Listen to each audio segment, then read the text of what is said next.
এই যে লক্ষ্মী পুজো উপলক্ষে আমার মা এই যে খিচুড়ি করেছে, গোবিন্দভোগে চাল দিয়ে মুগ ডাল দিয়ে এই যে খিচুড়ি করেছে। আর এখানে করেছে মা লুচি।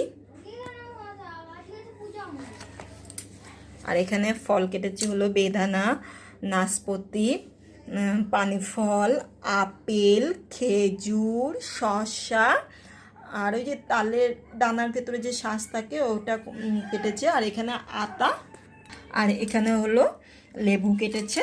আর এই যে আমার মা নারকেলের নাড়ু বানিয়েছে। আর এই তিলের নাড়ুটা আমার বাবা কিনে নিয়ে এসেছে।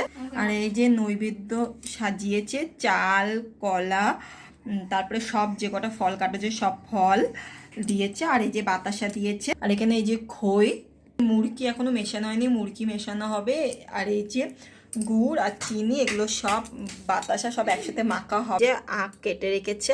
আর এখানে এই যে আলুর দম করেছে আমার মা। এই যে ছোলা ভিজিয়ে রাখা হয়েছে। আর এই যে এখানেও আর একটা লুচি রাখা হয়েছে পাত্রে। এখানে যে ময়দা, এখানে আমাদের সিন্নি করা হবে, তার জন্য এই যে ময়দা এখানে রেখেছে গামলায়। সিন্নি করা হবে বলে এই যে গুড়, চিনি আর এখানে বাতাসা। আর এখানে আছে চাল আছে, 5 রকমের সবজি আছে, আর 5 রকমের ফল আছে। আর এই যে আমাদের লক্ষ্মীর ঘট এখনো পাতা হয়নি। এই যে এখানে ফুল, আর এই যে আমাদের লক্ষ্মীর ঝাঁপি রাখা হয়েছে।